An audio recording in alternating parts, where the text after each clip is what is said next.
Good morning dear student, কেমন রয়েছো? আশা করি তোমরা প্রত্যেকে ভালো রয়েছো। তাড়াতাড়ি করে যুক্ত হয়ে যাবে আজকের নতুন প্র্যাকটিস সেটে। এই কারণে আমি নতুন বলছি, কারণ আমাদের যে আগের প্র্যাকটিস সেটটা শুরু করেছিলাম, প্র্যাকটিস সেট যেখানে আমরা 1 থেকে শুরু করে 40টা আমরা প্র্যাকটিস সেট কমপ্লিট করেছি আগের প্র্যাকটিস সেটটাতে।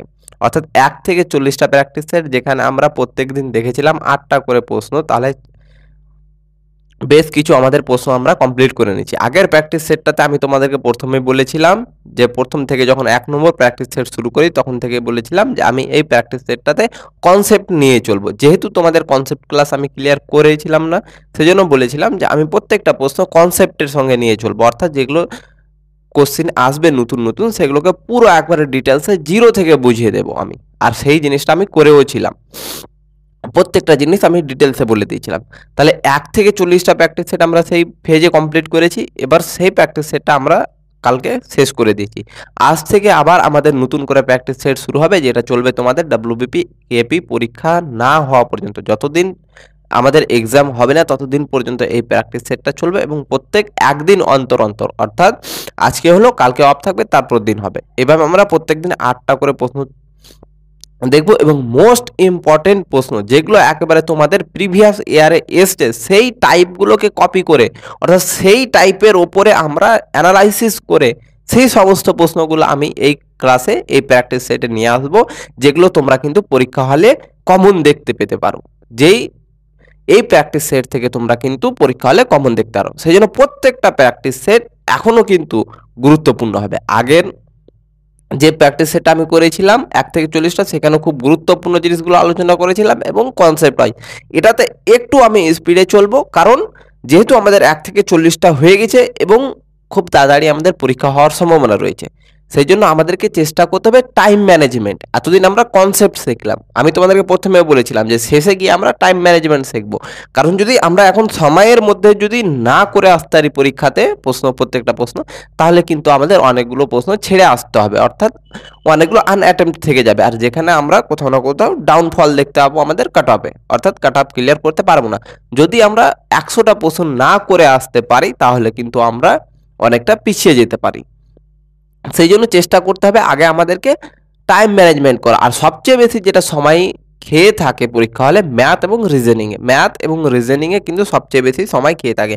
সেই জন্য আমাদেরকে প্র্যাকটিস সেট করাকালীন, অর্থাৎ পরীক্ষার প্রস্তুতি চালানোকালীন আমাদেরকে এটাও খেয়ালে রাখতে হবে যে শুধু অ্যান্সার করতে পারলে হবে না, আমাদেরকে সময়ের মধ্যে জিনিসগুলো করতে হবে। তাহলেই পরীক্ষা হলে আমি সেটার বেনিফিট দেখতে পাবো, সেটার কিছু লাভ তুলতে পারবো আমি। সেই জন্য এই প্র্যাকটিস সেটটা বিশেষভাবে আমি শুরু করছি তোমাদের আজ থেকে। তোমাদের কাছে অনুরোধ থাকবে প্রত্যেককে একদিন অন্তর অন্তর প্রত্যেকদিন সকাল 6:30টায় প্রত্যেকে স্যার যুক্ত হয়ে যাবে ঘুম থেকে উঠে, এবং ক্লাসটাকে স্যার বেশি বেশি করে শেয়ার করবে যেন প্রত্যেকে আমাদের সঙ্গে যুক্ত হতে পারে। এবং আমি তোমাদেরকে আশা দেব যে এই প্র্যাকটিস সেট থেকে তোমরা পরীক্ষা হলে মোস্ট কোশ্চেন কমন পাবে। 99% প্যাটার্ন তো কমন পাবে, 100% প্যাটার্ন কমন পাবে, এমনকি তোমরা প্রশ্ন কমন পেতে পারো হুবাহু। তাহলে প্রত্যেকের কাছে স্যার অনুরোধ থাকবে প্রত্যেকে ক্লাসটাকে একবার শেয়ার করে দিবে স্যার, যেন প্রত্যেকে আমাদের সঙ্গে যুক্ত হয়ে প্র্যাকটিস সেটটা করতে পারে। চলো প্রথম প্রশ্নের সঙ্গে আমরা শুরু করব প্র্যাকটিস সেট। প্রত্যেকে স্যার আমি করার আগে অন্তত তোমরা একবার চেষ্টা করবে নিজে থেকে করার। যদি আমি করার আগেই তোমরা করতে পেরে যাও তাহলে কমেন্টে তাড়াতাড়ি করে অ্যান্সারটা করে দেবে। তাহলে স্যার এইভাবে তোমাদের কিন্তু টাইম ধীরে ধীরে কমতে থাকবে, অর্থাৎ একটা প্রশ্নের জন্য কম সময়ে তোমরা করে দিতে পারবে। চলো বলছে 503535 সংখ্যাটিতে 3-এর প্লেস ভ্যালু কত? তাহলে কত স্যার বলেছে? 505 কত বলেছে? 5035। আচ্ছা 50353535। তাহলে এই সংখ্যাটাতে 3-এর প্লেস ভ্যালু, আগের দিন করে কি করেছিলাম আমরা? Face value. আজকে আমরা কি দেখছি? আগের প্র্যাকটিস সেটে একটা আমি করেছিলাম যে ফেস ভ্যালু, আচ্ছা ফেস ভ্যালু করেছিলাম। আজকে আমরা কি দেখব? Place value. তাহলে দেখো বলেছে 3-এর প্লেস ভ্যালুর যোগফল কত? তাহলে 3 কটা আছে স্যার? দুটো 3 আছে, তাহলে দুটো 3-এর প্লেস ভ্যালুর যোগফল। তাহলে দেখো 3 কোথায় রয়েছে? এখানে। তাহলে 3 বসিয়ে দাও। 3-এর প্লেস ভ্যালু কত হয়ে যাবে? 3 বসে গেল। 3-এর পর কটা সংখ্যা আছে? 1 2 3, তাহলে 3টা শূন্য বসিয়ে দাও। যোগ আবার এখানে একটা 3 আছে, 3 বসিয়ে দাও। 3-এর পর কটা সংখ্যা আছে? একটা সংখ্যা, তাহলে একটা শূন্য। তাহলে কত হয়ে গেল স্যার? 3030 হয়ে গেল আমাদের উত্তর। তাহলে আমাদের প্লেস ভ্যালু কত পেয়ে গেলাম 3030। তাহলে দুটো প্লেস ভ্যালুর যোগফল কত পেয়ে গেলাম 3000। একই রকম ভাবে যদি আমাকে জিজ্ঞাসা করতো এখানে যে 5-এর প্লেস ভ্যালু কত হবে স্যার, তাহলে 5-এর প্লেস ভ্যালু যোগফল কত হবে স্যার, তাহলে 5-এর পরে কটা সংখ্যা আছে 1 2 3 4 5, তাহলে 5টা শূন্য প্লাস হয়ে যেত, এখানে একটা 5 রয়েছে, এখানে একটা 5 রয়েছে প্লাস 5-এর পরে দুটো শূন্য প্লাস কত হয়ে যেত 5 রয়েছে, 5-এর পরে কোনো সংখ্যা নেই মানে শুধু 5, তাহলে যোগ করে দিতাম। আশা করি বুঝতে পেরেছো। চলো, প্লেস ভ্যালু মানে সেই সংখ্যাটা বসে যাবে আর তারপরে সেই সংখ্যার পরে কয়টা সংখ্যা রয়েছে ততটা সংখ্যার জন্য আমরা কি বসিয়ে দেবো স্যার, 0 বসিয়ে দেবো। চলো কি বলছে আমাকে, এ বাই বি, খুব সুন্দর প্রশ্ন, এ বাই বি এই টাইপের প্রশ্ন আমি করিয়ে দিয়েছি তোমাদেরকে। A by b c by d comma a by b c by d comma e by f এর কি বলেছে গসাগু কত। তাহলে যখনই আমরা কোনো ভগ্নাংশ দেখতে পাবো, এটা কি স্যার, এগুলো ভগ্নাংশ, বাই আকারে থাকে মানে কি আমার ভগ্নাংশ, লব এবং হর রয়েছে, তাহলে ভগ্নাংশ। তাহলে যখনই আমরা ভগ্নাংশ দেখতে পাবো তাহলে ভগ্নাংশের গসাগু বের করার নিয়ম কি স্যার, যখন গসাগু বের করতে বলবে তখন উপরের সংখ্যাগুলোর গসাগু, তাহলে দেখো এ সি ই, তাহলে এ সি ই এর গসাগু কি হয়ে যাবে স্যার, দেখো এখানে কিন্তু কোনো সংখ্যা কমন নেই, এ একটা আলাদা সংখ্যা, সি একটা আলাদা, ই একটা আলাদা, যেহেতু আমার কোনো কমন নেই সেই জন্য হয়ে যাবে গসাগু উপরে 1 আর নিচের সংখ্যাগুলোর কি হয় লসাগু। লসাগু মানে কি, কমন থাকলে তিনটের জন্য একটা লিখবো, কমন না থাকলে সবটি গুণ করে বসে দেবো। তাহলে বি এখানে রয়েছে বাকি কোনো জায়গাতে নেই, ডি এখানে রয়েছে বাকি কোনো জায়গাতে নেই, এফ এখানে রয়েছে বাকি কোনো জায়গাতে নেই, সেই জন্য প্রত্যেকটার গুণফল করে দিব। লসাগু মানে কি, প্রত্যেকটা সংখ্যার আমি গুণ করে দেব, b into d into f, তাহলে কত হয়ে গেল স্যার 1/b ডি এফ হয়ে গেল আমাদের গসাগু। গসাগু মানেই হয়ে গেল উপরের সংখ্যাগুলোর গসাগু আর নিচের সংখ্যার লসাগু। গসাগু মানে কি, আমাকে খুঁজতে হবে যে তিনটাতে কি কি সংখ্যা কমন রয়েছে, যদি কোনো সংখ্যা কমন থাকে তাহলে সেটা উপরে বসবে গসাগু, আর যদি কমন না থাকে তাহলে 1, তাহলে 1 বসিয়ে দিলাম যেহেতু কমন নেই। এবার নিচের সংখ্যাগুলোর কি বের করতে হবে, লসাগু। লসাগু মানে কি স্যার, প্রথমত আগে আমরা দেখবো কমন কি কি আছে, যেহেতু দেখছি যে কোনো কিছুই কমন নেই তাহলে আমাদেরকে যে সংখ্যাগুলো আছে প্রত্যেকটাকে গুণ করে লিখে দিতে হবে, তাহলে লিখে দিলাম হয়ে গেল লস, এটা আমার গসাগু। তাহলে গসাগু সমান কি হয়ে গেল, উপরের সংখ্যাগুলো লসাগু বাই নিচের সংখ্যার গসাগু। আর যদি আমাকে লসাগু বের করতে বলতো তাহলে উপরের সংখ্যাগুলো লসাগু করতাম, নিচের গুলো গসাগু করে আমি বসে দিতাম, ঠিক উল্টোটা করতাম। চলো পরের প্রশ্ন দেখবে কি বলছে, 10টি চেয়ারের দাম 4টি টেবিলের দামের সমান। 10টি চেয়ারের দাম হচ্ছে 4টি টেবিলের দামের সমান। কটি স্যার, 10টি কার চেয়ার, সি ফর আমি কি দেবো স্যার চেয়ারের দাম, কার সমান হবে, সমান হবে 4টি টেবিলের দামের সমান। তাহলে 10টি চেয়ারের দাম কার সমান হবে স্যার, 4টি চেয়ারের দাম 4টি টেবিলের সমান। তাহলে 2 দ্বারা কাটো, 5 দুনা 10, 2 দ্বারা 2 দুনা 4, তাহলে কত পেলাম sir 5c equal to 2t। তাহলে সি এই টিটাকে এর নিচে নিয়ে আসবো, তাহলে টি আছে এখানে কি বেজে 2, এই 5টাকে এপারে নিয়ে নিচে বসে দাও, তাহলে কত হয়ে গেল C equal to 2, T equal to 5। তাহলে সি বলতে কি স্যার একটা, এর আগে কিছু না মানে কি 1 আমি লিখতে পারি, 1 লিখতে পারি। তাহলে একটা চেয়ারের দাম হচ্ছে 2 আর একটা টেবিলের দাম হচ্ছে 5, তার মানে এখান থেকে আমি ধরে নেবো যে একটা চেয়ারের দাম 2x টাকা আর একটা টেবিলের দাম আমার কত হয়ে গেল স্যার 5x টাকা। তাহলে এবার আমাকে কি বলেছে, 15টি চেয়ার এবং 2টি টেবিলের দাম 4000 টাকা বলেছে। 15টি চেয়ার এবং 2টি টেবিলের দাম আমাকে কত বলেছে স্যার 4000 টাকা। তাহলে 15টি কি বলেছে চেয়ার, তাহলে 15টি চেয়ারের দাম কত হবে, একটি চেয়ারের দাম যদি 2x টাকা হয় তাহলে 15টার কত হবে 15 ইন্টু 2x টাকা। একটা চকলেটের দাম যদি 2 টাকা হয় তাহলে 4টা চকলেটের দাম কত হবে, 4 গুণিত 2 সমান 8 টাকা। তাহলে একটা চেয়ারের দাম 2x টাকা, তাহলে 15টা চেয়ারের দাম কত হবে 15 ইন্টু 2x টাকা প্লাস, এবার কটা টেবিল বলেছে স্যার 2টি টেবিল, তাহলে একটা টেবিলের দাম 5x, তাহলে দুটো টেবিলের দাম কত 2 ইন্টু 5x। তাহলে 15টা চেয়ার প্লাস দুটো টেবিলের দাম কত আমাকে বলে দিয়েছে 4000 টাকা। তাহলে দেখো 15 দুয়ে 30x প্লাস 5 দুয়ে 10x ইকুয়াল টু হয়ে গেল 4000। তাহলে 30x আর 10x কত হয়ে গেল স্যার 40x ইকুয়াল টু 4000।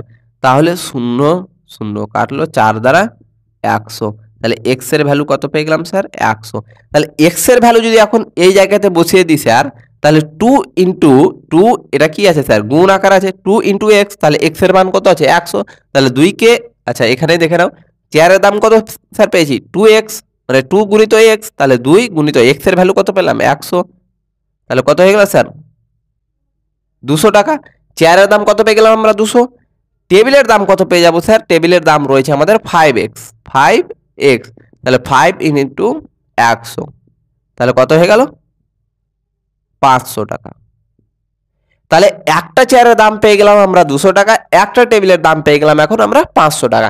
এবার আমাকে কি বলেছে, 12টি চেয়ার এবং 3টি টেবিলের মোট দাম কত। তাহলে 12টি চেয়ার, তাহলে চেয়ারের 12টি চেয়ারের দাম কত হয়ে যাবে স্যার, একটা চেয়ারের দাম যদি 200 হয় তাহলে 12টার দাম কত হয়ে যাবে 12 ইন্টু 200 প্লাস কটা টেবিল বলেছে স্যার আমাকে, 3টি টেবিল, 12টি চেয়ার প্লাস 3টি টেবিল, তাহলে তিনটা, একটা টেবিলের দাম যদি 500 টাকা হয় তাহলে তিনটা টেবিলের দাম কত হবে ইন্টু 500, তাহলে 12 দুয়ে 24 প্লাস 3 পাঁচে 15 0 0, তাহলে কত হয়ে গেল 3900, 3000 কত হয়ে যাবে স্যার 3900। তাহলে আমাদের 12টি চেয়ার এবং 3টি টেবিলের দাম কত পেয়ে গেলাম স্যার, 12টি চেয়ার এবং 3টি টেবিলের দাম আমরা পেয়ে গেলাম 3900 টাকা।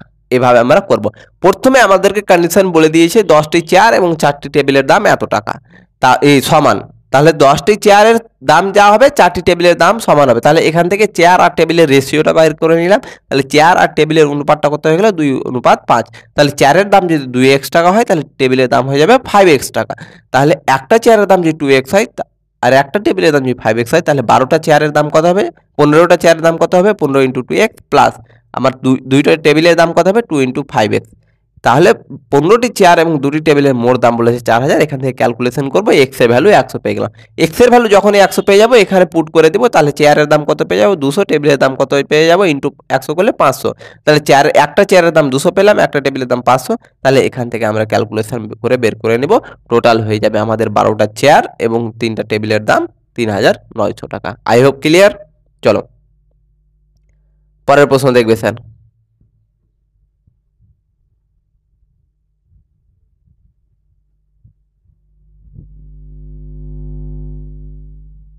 কি বলছে, 276 এবং এক্স এর গড় 5, 2, আচ্ছা দেখো 2 7 6 এক্স, 276 এক্স এর গড় কত স্যার 5। তাহলে গড় বের করার নিয়ম কি স্যার, আমাদেরকে চারটা সংখ্যা দিয়ে দিয়েছে, এর গড় বের করো। তাহলে গড় বের করার নিয়ম কি, প্রত্যেকটা সংখ্যার যোগফল 276 প্লাস এক্স বাই মোট সংখ্যা, কয়টা সংখ্যা 1 2 3 4 4, তাহলে এটা পেলাম আমরা গড়, আর এর মানটাই বলে দিয়েছে আমাদের কত 5।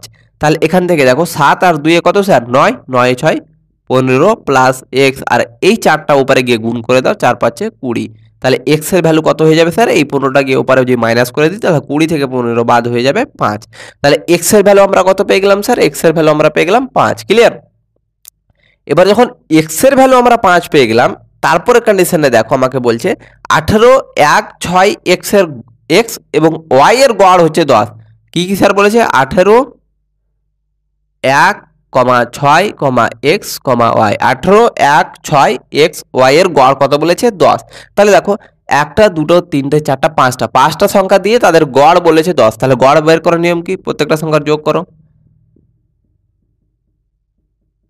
বাই কটা সংখ্যা রয়েছে স্যার 1 2 3 4 5টা বাই 5। তাহলে আমরা এটা গড় পেলাম, আর গড়টা কত বলে দিয়েছে আমাদেরকে 10। তাহলে দেখো 18 আর 1 কত 19, 19 আর 6 কত 25, তাহলে 25 প্লাস এক্স প্লাস ওয়াই আছে, X plus Y equal to এই 5টা উপরে গিয়ে গুণ করে দাও, 5 10 50। তাহলে X plus Y equal to কত হয়ে যাবে স্যার, এই 25টা উপরে গিয়ে মাইনাস হয়ে যাবে, তাহলে 50 থেকে 25 বাদ কত হয়ে যাবে 25।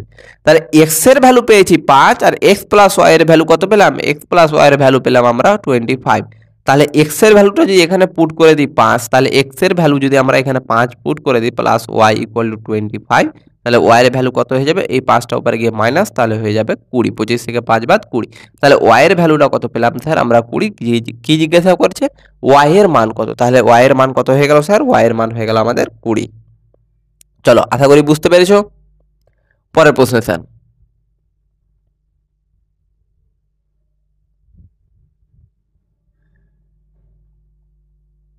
কি বলছে একটি সংখ্যাকে, আচ্ছা চলো দেখি এটা প্রশ্নটা তোমরা নিজে থেকে করবে, প্রত্যেকে নিজে থেকে স্যার করার চেষ্টা করবে অঙ্কটা। চলো আমি সরে যাচ্ছি, করো, চলো প্রত্যেকে করবে।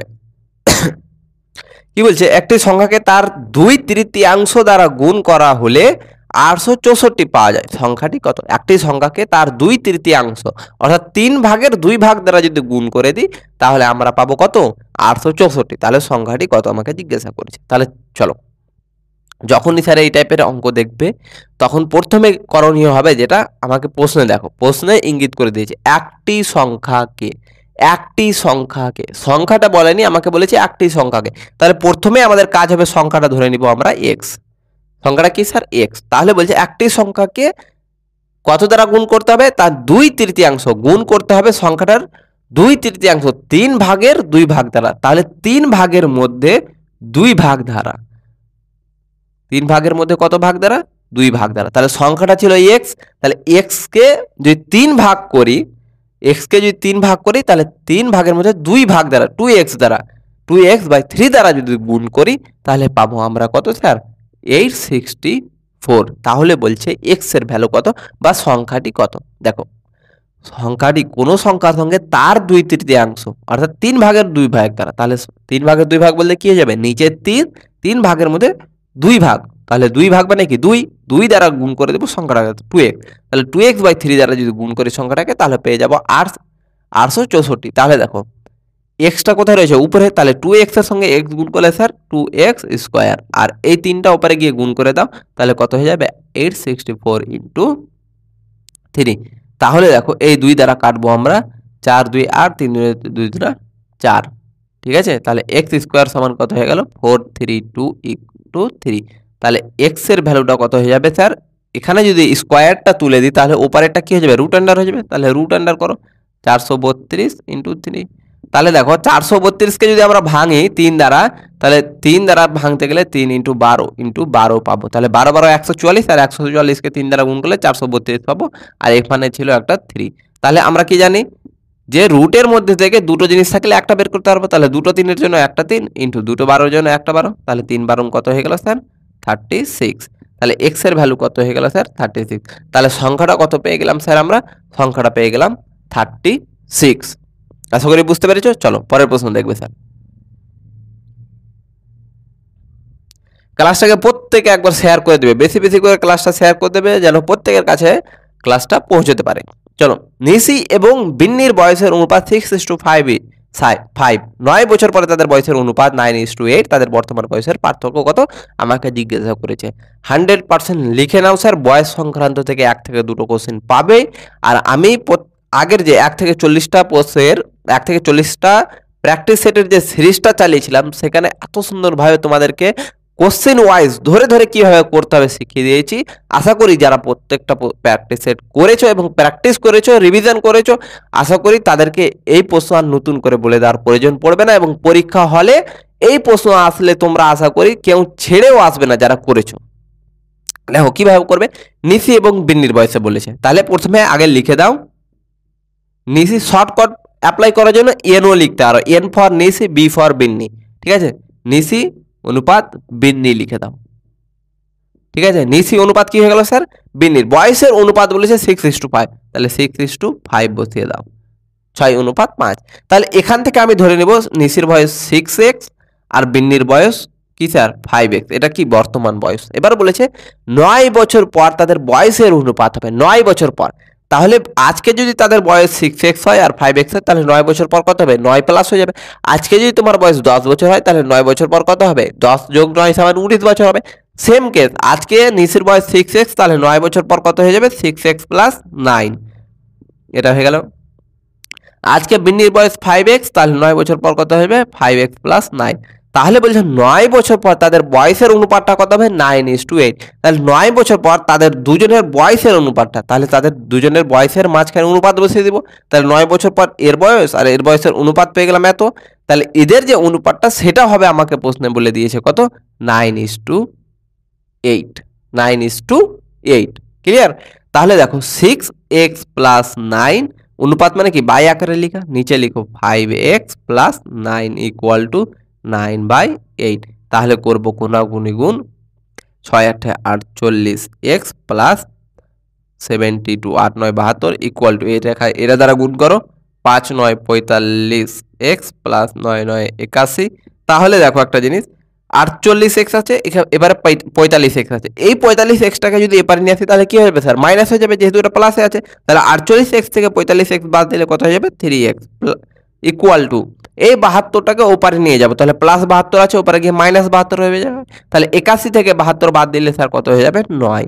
তাহলে 3 দ্বারা কাটবো, 3 3 9, তাহলে এক্স ইকুয়াল টু কত 3। তাহলে জিজ্ঞাসা কি করেছে তাদের বর্তমান বয়সের পার্থক্য কত, তাদের বর্তমান কার নিশি আর বিন্নির বর্তমান বয়সের পার্থক্য কত। তাহলে স্যার দেখো নিশির বর্তমান বয়স কত রয়েছে 6x, তাহলে 6x সমান কত হয়ে যাবে 6 × 3, এক্স এর মান যেহেতু আমরা 3 পেলাম তাহলে 3 গুণ করে দিব, তাহলে 3 6 18। তাহলে নিশির বর্তমান বয়স কত পেয়ে গেলাম স্যার 18। এবার বিন্নির বয়স কত আছে স্যার 5x, তাহলে বিন্নির বয়স 5x বর্তমান, তাহলে 5 × x এর ভ্যালু কত স্যার x এর ভ্যালু 3, তাহলে 3 5 15। তাহলে বলেছে তাদের দুজনের বয়সের পার্থক্য কত, অর্থাৎ তাদের বিয়োগ ফলটা কত বয়সের। তাহলে 18 থেকে যদি 15 বাদ দিয়ে দিই তাহলে কত পেয়ে যাবো 3। তাহলে তাদের বর্তমান বয়সের পার্থক্যটা কত পেলাম স্যার 3 বছর। তাহলে তাদের বর্তমান বয়সের পার্থক্য পেয়ে গেলাম 3। এইভাবে তোমরা প্রত্যেকটা বয়স সংক্রান্ত অর্থাৎ এজ রিলেটেড যে প্রশ্নগুলো আসবে প্রত্যেকটা করে আসবে। প্রথম লাইন থেকে তোমরা একবার ক্যালকুলেশন তৈরি করতে লাগবে, এমনটা না হয় যেন গোটা প্রশ্ন পড়ে আবার তুমি এসে ক্যালকুলেশন করবে। একদিক থেকে পড়বে একদিক থেকে করবে। বয়সের প্রশ্ন এতটাই সহজ, একদিক থেকে পড়ে যাও, শেষে গিয়ে প্রশ্ন পড়া কমপ্লিট হবে, তোমার অ্যান্সারও কমপ্লিট হয়ে যাবে স্যার। বুঝাতে পেরেছি? চলো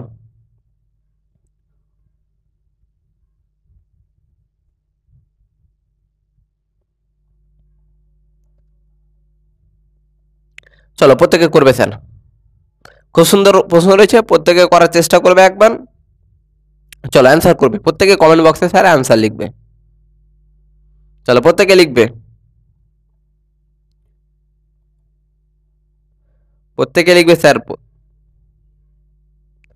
কি বলছে 2% এর 2 সমান কত, 2% এর 2 কত। আজকে একটা মজার জিনিস তোমাদেরকে বলে দিচ্ছি, দেখো 2% এর এর 2 বলেছে, এর মানে কি বেসিক্যালি গুণফল, তার মানে এর জায়গাতে কি লিখতে পারবো আমরা গুণ। তাহলে 2% × 2, তাহলে দেখো 2% × 2 মানে কি 2%, পার্সেন্ট তুলতে গেলে কি করতে হয় স্যার 100 দ্বারা ভাগ × 2, তাহলে 2 দ্বারা 50, 2 দ্বারা 25, তাহলে কত থাকলো উপরে 1 নিচে 25, তাহলে 1/25। তাহলে 1/25 কে যদি আমরা করি তাহলে কত হয়ে যাবে ভাগ করলে স্যার দশমিকের জন্য 0 0 নিয়ে 0 4 25 100, তাহলে 0.04 পেয়ে গেলাম আমাদের উত্তর। তাহলে 2% এর 2 সমান কত পেলাম 0.04। এবার যদি আমি বলি 2 এর 2%, 2 এর মানে কি গুণ 2% সমান কত হয়ে যাবে, তাহলে 2 এর 2% সমান কত 2 গুণিত 2/100। তাহলে দেখো সেম জিনিস হবে 50 25, তাহলে 1/25 সমান হয়ে যাবে 0.04।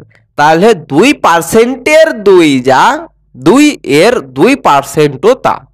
আমি যদি এখন বলি 10 এর 5% যা 5 এর 10%ও তা হবে, 5 এর 10%ও তাই হবে। ঠিক তো, দেখো 10 এর 5% যা হবে 5 এর 10%ও তা হবে, বা 10% এর 10% এর 5 তাই হবে স্যার, সেম হবে। পার্সেন্টটা দেখো এখানে ছিল কিন্তু আমি এখন এখানে লাগিয়ে দিলাম, ভ্যালু সবসময় এক থাকবে। 10 এর 5% যা 10% এর 5ও তাই হবে। চলো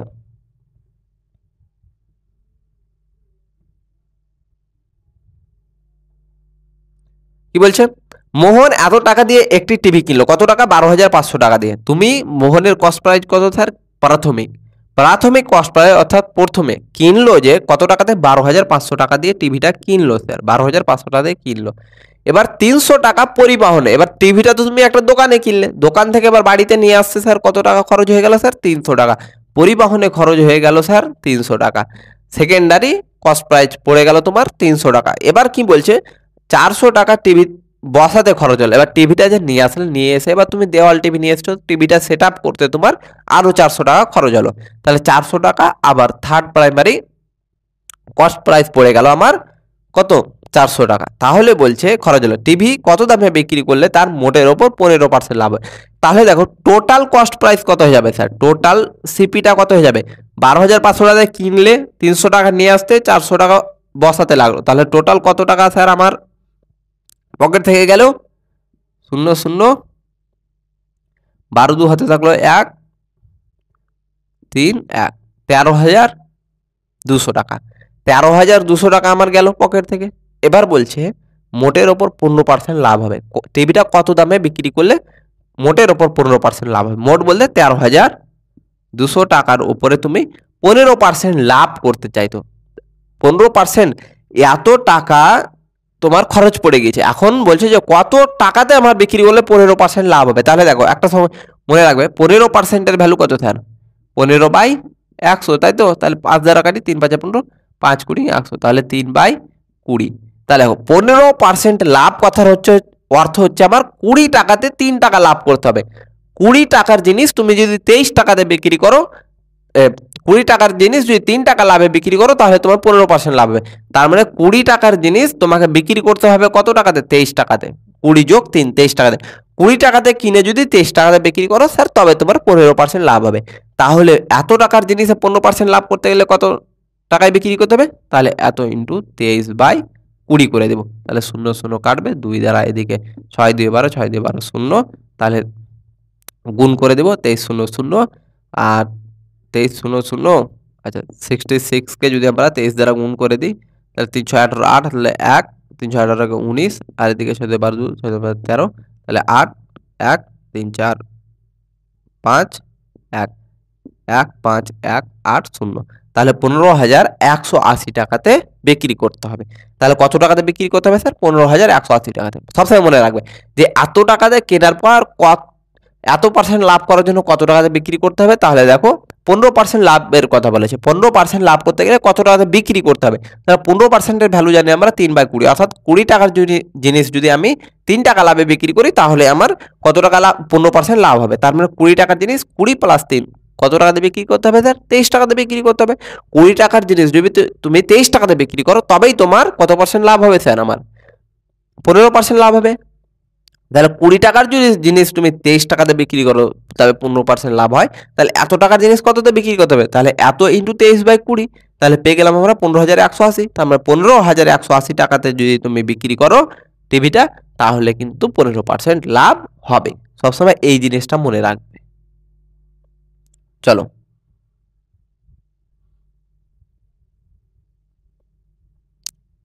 তাহলে এখান থেকে আমাদের কমপ্লিট হচ্ছে,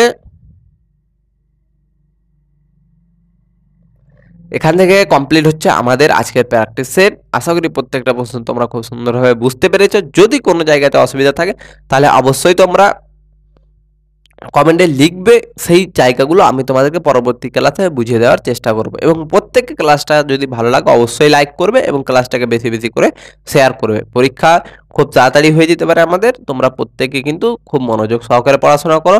গণিতের সঙ্গে বাকি সাবজেক্টগুলো খুব গুরুত্বপূর্ণ, খুব ইম্পর্টেন্ট, এবং বাকি সাবজেক্টের যেমন ইম্পর্টেন্ট তেমন গণিতটাও ইম্পর্টেন্ট। তোমাদেরকে গণিতে একটু সময় দিতে হবে এবং আমি কথা দিচ্ছি তোমরা যদি প্রত্যেকটা প্র্যাকটিস সেট করে থাকো 1 থেকে 40টা আগের সিরিজের, এবং এই প্র্যাকটিস সেট থেকে তোমরা যদি শুরু করো তাহলে কোনো জায়গা থেকে তোমাদেরকে আর গণিত করার প্রয়োজন নেই, তোমরা এখানেই থাকো। আমি কথা দিচ্ছি তোমরা পরীক্ষা হলে 25টাতে 25টা অঙ্ক করে আসতে পারবে। সে ডব্লিউবিপি হোক, কেপি হোক বা লেডি কনস্টেবল হোক, যা হোক তোমরা কিন্তু দিয়ে আসতে পারবে। আশা করি বুঝতে পেরেছো কথাগুলো। তো চলো আবার দেখা হবে তোমাদের সঙ্গে পরবর্তী ক্লাসে। ততক্ষণের জন্য সুস্থ থাকো, ভালো থাকো, ধন্যবাদ।